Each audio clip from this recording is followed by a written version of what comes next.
So far, so good. I spend a lot of time trying to meet with our folks, meet with the community, community meetings. We've done some of those. I'm doing one-on-one interviews with our entire staff. I've done 62 to this date. I've got probably 40 more to go. And that's, for me, that was really important to really hear individually from the officers and our professional staff, kind of their thoughts about the department, where we are, where we need to go, and any ideas that they may be able to offer to continue to make us a great department. We did a report last year. We had uncovered some internal reports that showed a lot of people here had a lack of faith in leadership. Yeah. Fear of retaliation, things of that nature. Did that come up in those interviews? Some of the people I've talked to have talked about the prior leadership, but not to the extent of examples. And we didn't really get into that because what I asked them is, hey, what's an area that we need to improve on? What's something we do really well? And if you were chief for a day, what decision would you make to add something, stop doing something we're doing you don't think we should be doing, or to improve something? And that kind of leads the conversation. Some of them are short, 30 minutes. Some have gone as long as 2 hours. Some of it has been brought up, the prior last couple of years that happened here. I listen, and I really don't have anything that I can offer them because I wasn't here. Other than my style of leadership is about engaging our folks, learning from them, really getting to know them, building those relationships, and hope that they see that as something maybe different than what's been in the past. And my interaction with our folks has been very positive. They seem to have a good attitude about where we can go moving forward. And I think it's a great department, and I think we have some really good people. So I'm excited for the future of what we can do here. Yeah, what kind of changes are you looking to make? I've got some goals, things that we've already done. Part of what we've mentioned before is a lot of that is efficiency and effectiveness of what we do. We're reviewing all of our policies. Do we need to update things? Do we need to modify? Do we need to add policies? Quick example, social media policy we're adding, media relations policy, we want to improve that. We're adding, as well as like building access. How do you get access to this building? Who should be here? Who shouldn't be here? How do we control that access? So we're always going to look at that. And for me, it's our policies should always be reviewed. And because times change, things change. And so that's one thing we do. We've looked at the shift schedule. We went to 12-hour shifts, I think it was in March. And that was a 4-month rotation from daylight to midnight. Well, we heard some concerns about that. It's a long time, so we've just now switched to a 10-week rotation, which I think any research I've done for a 12-hour shift is that's the sweet spot if you're going to rotate shifts. So we've looked at things like that. We've looked at, I have an outside organization coming in to look at staffing, look at organizational structure. Are we structured the way we need to be that provides the best leadership and I guess oversight for our officers that helps guide them, mentor them, and really lead us in the right way. Because I'm not good at that, so I really need someone else to come in and do that. So we've already contracted with someone to do that. Hopefully that will be done by the end of the year. Are you having trouble bringing folks on, getting the staff that you need? So far, so good. We have 8 in the academy right now that will graduate in November. We have 3 currently in field training. We just hired a certified officer that's in field training. We have another certified officer starting November 1st. And our hope is to, by January, have another 8 or 9 in the academy. We're about 12 vacancies right now. When I say hard vacancies, people we haven't hired. Operationally, though, we're about 23. And that means those 8 in the academy, those 3 in FTO, people that are on administrative leave or out injured, people that can't operate by themselves. That's what we mean when we say operational vacancies. So 23 out of 104 sworn officers is a lot. So if you ask me what my number one goal is to focus on recruiting and retention, for sure. I think one of the most important things we have to do is get our staffing numbers up, but also retain our folks. Yeah, and I know some of the displeasure some folks were feeling that they voiced to me was the relationship between the previous chief and Bradley Breinheimer, and they felt that he, in his new role as assistant county administrator, was really just the chief, and that he was kind of just the chief. Basically, anything that went to the chief went to him. Yeah. Have you heard that from folks? I have, but I have not experienced that. Okay. I interact with Mr. Reinheimer occasionally.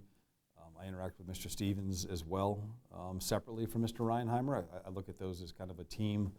But my experience since I've been here is I've been left alone to move the department forward, and there's been no pushback from anything I've wanted to do.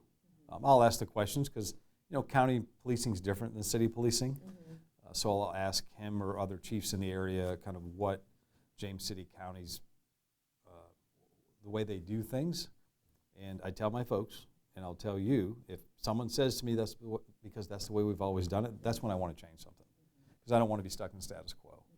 One of our values for the county, for the department, is about excellence. Well, to achieve excellence, you need to keep changing, modifying, trying to be the best you can be, and that's what I'm all about. And I think everybody here feels the same way. Have you noticed issues with morale at all, or? I've heard the issues with morale. I have not read the reports. My goal is to talk to individual officers and staff first, and then if I think I need to, kind of go back and kind of get a feel for that. For me, my interaction, like I said, has been positive. I think everybody's excited for the direction of the department. Morale can be something that changes daily depending on what you're going on in your own life, and that's why wellness is important to me.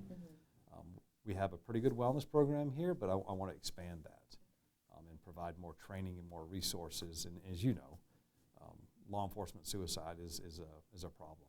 And I think if we can provide the resources through three things I focus on, mental wellness, physical wellness, and financial wellness. A lot of people look at me like, why financial? Well, we're not in this job to get rich, but there are some ways that officers sometimes spend their money where they shouldn't on new vehicles or whatever. So how can we save for the future? How can we really focus on retirement? So I think that's important because financial stress causes work stress, which causes home stress, which causes maybe a wrong interaction with a community member, which turns into administrative stress. That's what we try to eliminate and really help our officers succeed. So are salaries going up? So my understanding before I got here, there was been a lot of efforts put into increasing salaries by the county and benefits as well. They've done a great job with that. I think that's something we always will look at, and we want to be competitive with our region. I think we want to be ahead of the region in a lot of these things. I think our salaries right now are pulling people in, but I'm not with status quo. So if there's something going on and we can increase it, and we find ways to increase that, and the county can support that, I'm all for it. I'm guessing you're familiar with our reporting on the officer-involved shooting that happened in January? Familiar I've seen the articles. I have not. Yes, that's what kind of gone into them and read them. I'd love to talk a little bit about that because you kind of came into a situation that was highly reported by all the stations in our area, and it's very controversial.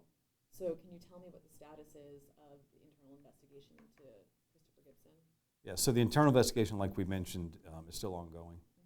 And as you know, we can't comment on internal investigations. It's a personnel matter, as well as the criminal investigation that's going to prosecution, I think, coming up in a couple months. I don't know the exact date, and it would be inappropriate for me to comment on either one of those. Okay. I think to a lot of viewers it is concerning because, as we know right now, Mr. Gibson is on paid leave. He was hurt. The person who hurt him is on unpaid leave, which on its face sounds normal, but now that person is alleging sexual misconduct by a superior officer within your department. What is the reason for the disparity in how those two are being treated? Yeah, I can't go into decisions that were made prior to me getting here. I do know officers have rights, just like citizens do. They have procedural guarantees within the job. And again, being an open internal investigation, I can't answer one way or the other why someone is and someone isn't. I can tell you that we are monitoring what's going on, how far the investigation is getting. That investigation is not something that happens overnight. This is a large investigation as well as a criminal investigation, I'm sure. I got full faith in Williamsburg Police Department and Chief Dunn and what they're going to have to do and what they did with this investigation, and I have full faith that our internal group doing this investigation will provide the information we need to make the right decisions when it's time. Have you thought at all about bringing in Virginia State Police to investigate?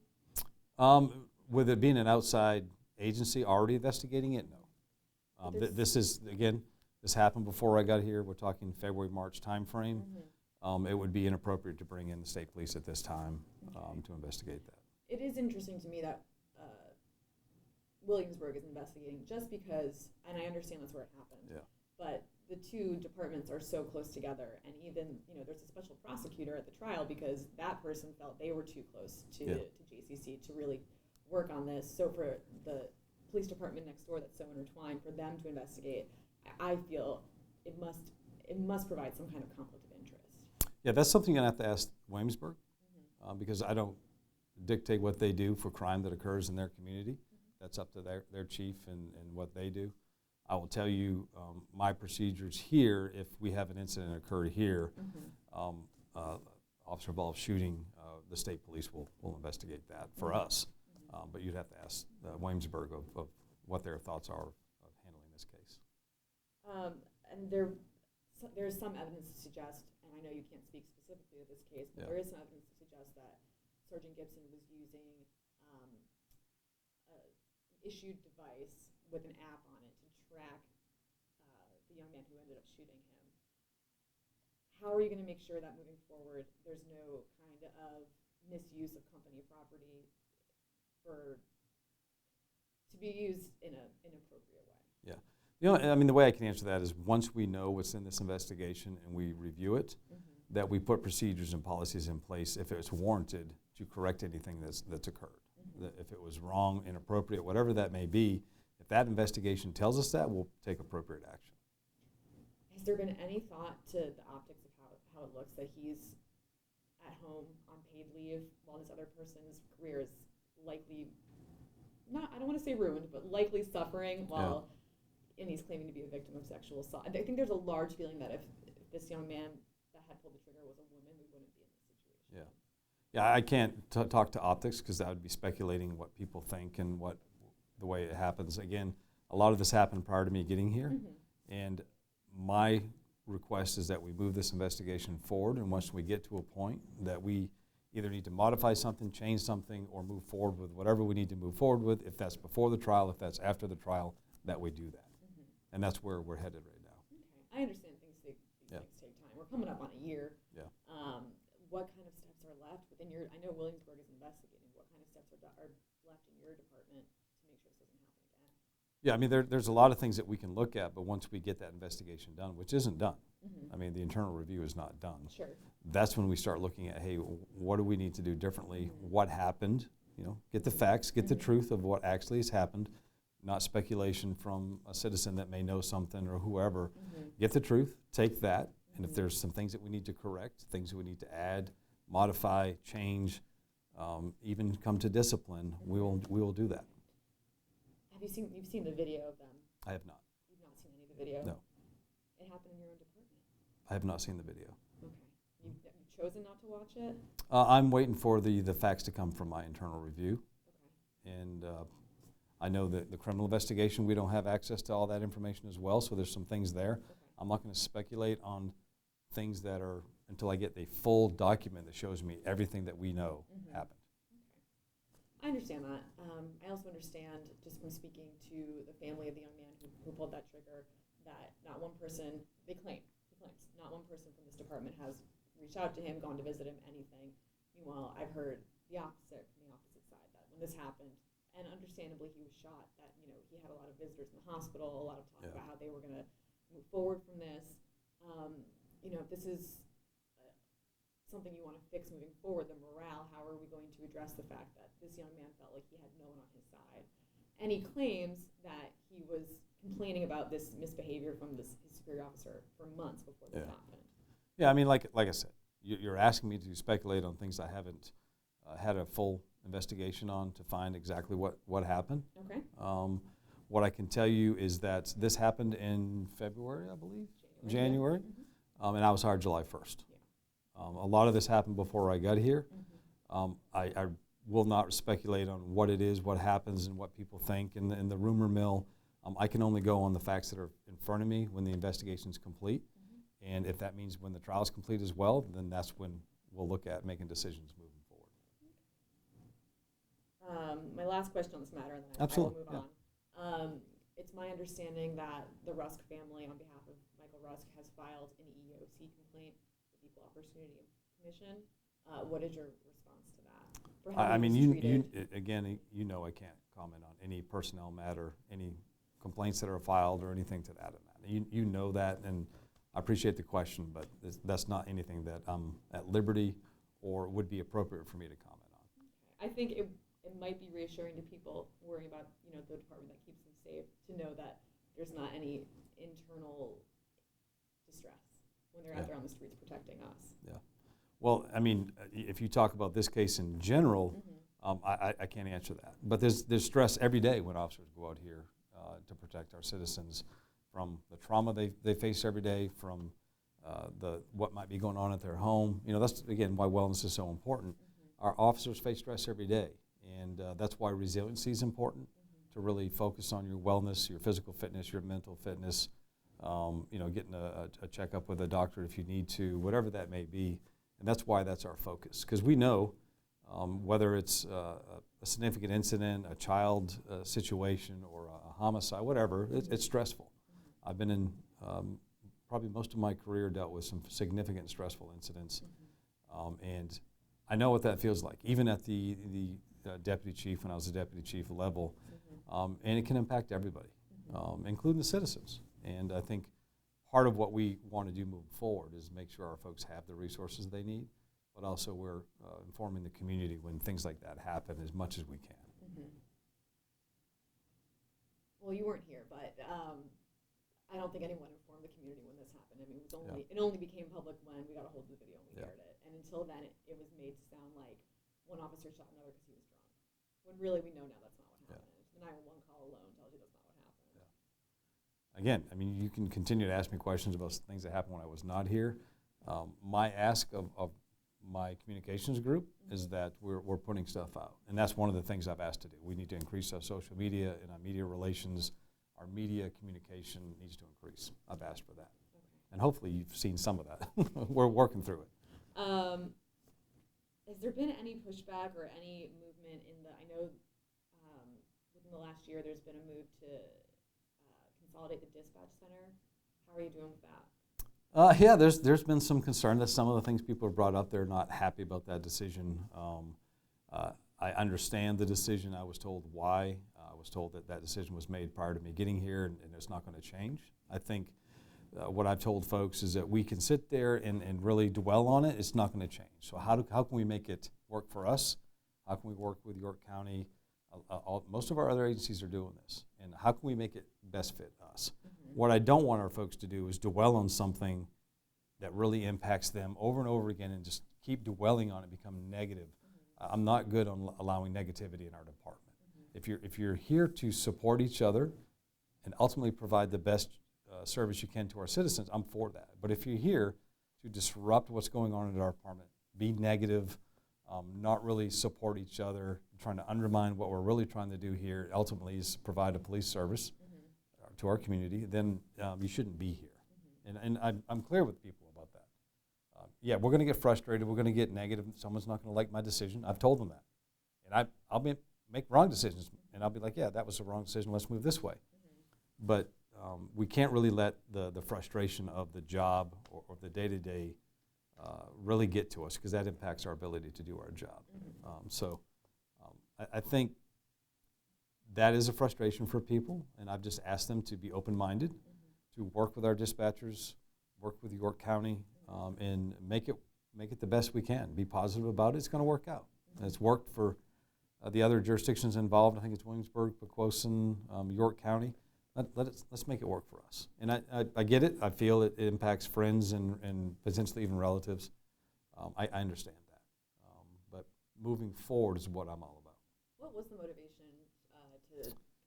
My understanding is a lot to do with the staffing aspect, but also potential 911 calls going to a different dispatch when it was, because, you know, the county, how it's set up with York County and Williamsburg.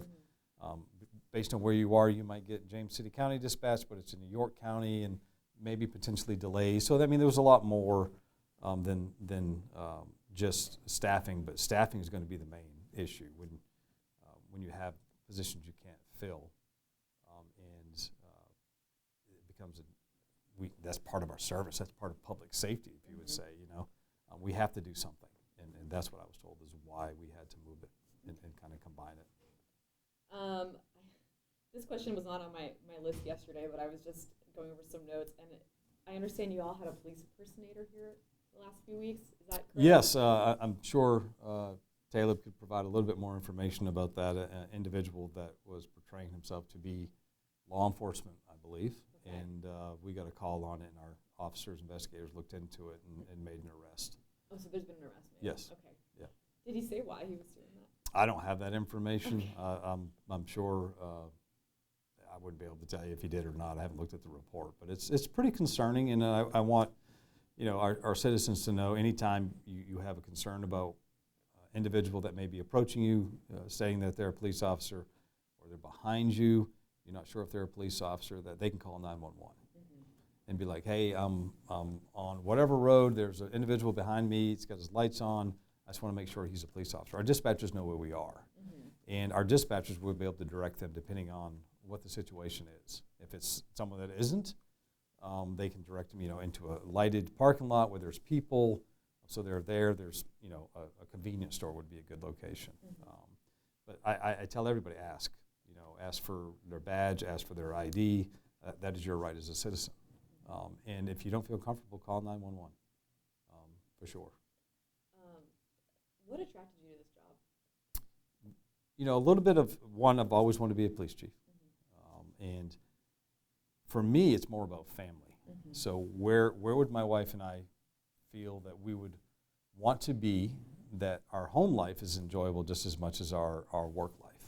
And this area, this region, I would say Richmond East has always been on our radar. Not a lot of opportunities come available. But knowing James City County, the history here, I love the history here, the things to do. I mean, come from Lynchburg. It's a mountain region. I grew up on the coast in Maine, so I'm more about the coast, the water. We got the James River, the York River, the Chickahominy River, and I've been out on our Marine Patrol. What a cool area just to kind of be around. Great community support. I didn't understand that coming through, which is awesome. I mean, you can't ask for anything more than that as a police chief. And some challenges here that I really want to be someone that can come in and really help this department move forward. And I think all that together really intrigued me about this department. And through the process, I tell everybody, I was the luckiest guy in the world to be chosen for this job. And I come to work every day smiling and saying, hey, what can we do today? How do we make it better? How do we improve? And let's go out and serve our community. The challenges you mentioned, what has been the toughest one so far? Finding my way around. Yeah. I say that because 27 years in Lynchburg, I knew all the back streets. I knew where to go, and because I want to be out here with our guys, and girls, kind of stopping cars or helping them out, riding with them, and really trying to figure out where I'm going. And I think I've got a good feel. Sure, it takes some time. I'm in York County 1 minute, the next minute I'm in Williamsburg, then 2 seconds later I'm in James City County, then back in Williamsburg. That's kind of confusing for me. Coming from a landlocked city, where I come from, and the size of the county is different, 52 square miles to 170, whatever it is, square miles. And county policing. The expectations of a county police department and the community is a lot different than in a city, the urban environment. And so that, I don't say it's been a challenge, it's been an adjustment, I guess is the best way. Certainly, I mean, I know you said you didn't watch the video, but you must have been aware of a lot of the stations reported on some of the issues here, or perceived issues, that low morale, that hostile work environment, of course the shooting. Did any of that give you any pause coming in? I was not informed a lot about the internal documents that have been completed. I mean, every department has morale issues. I would say every corporation has morale issues. It's just what potentially are causing those. Is it leadership? Is it decisions? Is it lack of decisions? Is it pay? Is it benefits? Is it the environment? That's all the things you got to look at, So I can't tell you, I don't come from 26 and a half years of a morale issue in a department. It's been something that's been, I've probably said it as a young officer. Sure. I personally look at morale as something that I control. And I control when I get up in the morning how I feel and how I'm going to approach the day. yeah, do I get frustrated with decisions or, but then someone else is controlling how I feel. So I really try to get our officers to understand that, control what you can control. I have this thing that I tell people, it's E plus R equals O. So events are going to happen in life. Critical incidents, bad decisions, discipline, family issues, whatever those are events. The R is your response. How you respond to that determines the outcome. And it's true. Sure. You can live your life that way, look at it, this event happened, I responded this way, and this is what the outcome was. And I talk to people about that, because I truly think that's the best way to look at it, is how are we going to respond? How are we going to respond to dispatch being moved? How are we going to respond to the adversity that we're facing with two employees that did what is being alleged? How are we going to respond to low staffing? We can look at that, and how are we going to respond? That's going to determine what happens moving forward. And that's kind of what I ask my officers to look at, make sure we're responding in the right way. Is there a reason why you chose not to read those reports? I thought it was important to hear from the officers individually without having a bias of who said what and who's who. I want to hear it directly from them. And I'm not going to say I won't go read those reports once I get to that point. But I wanted to hear directly from them, the important people, what they're thinking, and kind of put some themes together of really where we need to go. And I know people want people to walk through the door and say, hey, this is what we're going to do. But that would be, in my opinion, not fair to the officers here and the professional staff, because they've been here. Some have been here for 20 plus years, 28 years. They know what's going on. What do we need to do? How do we improve? I take that and add in what I think we need to do and bring some of my 26 and a half years of law enforcement experience and move our department forward. Is that the same reason why you chose not to watch the video from the bar that night when the shooting happened? Well, I've heard enough about the case. I try not, there was enough going on in my life when this was happening that this focus down here, now once I got in the process, it's a little bit different. I think I want to hear, because you have a video of an incident that occurred, not everything that occurred. Sure. I would rather hear everything that occurred and not have a bias of what's going on. It involves two officers from your department. Yeah. You think you'd want to maybe see what happened leading up to it, or no? Yeah, I think eventually I will, absolutely. That will be part of the investigation and part of what I find to make the appropriate decision when the time comes. Anything else you want our viewers to know about James City County Police Department? Other than everyone I've talked to, this is a dedicated law enforcement individuals that are here with a spirit of service, and that's what they're truly here to do. And I've been excited with my interactions with them, excited with my interaction with the community, a great group of people that live here, that work here, and I'm excited for this job. I'm really looking forward to moving us forward and really getting to engage more people. So I appreciate the opportunity to talk to you. Yeah, like I said, you were the first one that sat down with us, so I appreciate you doing absolutely. that. Is that part of the new effort to be more transparent? Absolutely. What I'm not used to is not having a local media here. So we had a local media in the city of Lynchburg. Yeah. So it was, very close with that media group. We actually brought them in to do some training for our officers. The anchors would come in and do mock interviews to help them feel more comfortable on camera. And I've talked to Taleb, and I was going to ask your opinion, and just a curious question. We used to do yearly media meetings with whoever would come in. We'd invite. We'd be there, and we'd kind of talk through, hey, this is kind of what we're going through. Here's our expectations, and then you all kind of give us your expectations, and somewhere we meet in the middle and kind of build that relationship. We need you just as much as you need us. Because you need to tell our story when things are going good, or we have a suspect we're looking for, but we also need to answer the hard questions when they come through. Yeah. So, yes. Oh, I think that would be a great idea, a meet and greet of some